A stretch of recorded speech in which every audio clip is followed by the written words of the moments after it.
వినే ప్రతి వాళ్ళని అడుగుతా ఉన్నా. చెప్పాలిగా సమాచారం పోలీసులు అయితే. ఏంటి దారుణం? ఆటవిక సమాజంలో ఉన్నామా మనం? చట్టబద్ధమైన సమాజంలో ఉన్నామా? అంబేద్కర్ రాసిన రాజ్యాంగాన్ని పక్కన పెట్టేసి మన లోకేష్ గారు రాసిన ఎర్ర బుక్కు రాజ్యాంగాన్ని అమలు చేస్తున్నట్టుగా పోలీసులు. తప్పుది. మీరు చట్టబద్ధతలో ఉన్నటువంటి పోలీసు వ్యవస్థ మీది. మీకు ప్రభుత్వం ఉద్యోగాలకు ఇచ్చింది, మీకు శాలరీస్ ఇస్తుంది. ఆయన ఎవరైతే పట్టుకెళ్తాం నేను చూసా. వదిలిపెడతాం మేము అర్ధరాత్రి ఇప్పుడు వచ్చి పట్టుకెళ్తాం. దానిలో సోషల్ మీడియాలో ఉంది చూడండి, నేను నా ట్విట్టర్లో కూడా ఉంది. వదిలిపెడతాం మేము. ఎక్కడ పోతారు? మాది ఒక రాజకీయ పార్టీ అయ్యా. ఇవాళ బుట్టి రేపు పోయే పార్టీ కాదు. మాది ఒక రాజకీయ పార్టీ, గుర్తుపెట్టుకోమని మనం చేస్తున్నా.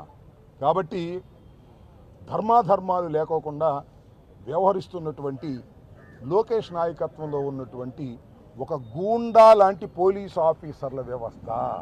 గూండాల్లా ఉన్నారు పోలీస్ వ్యవస్థలు. ఎవరిని పిక్ చేస్తున్నా అంట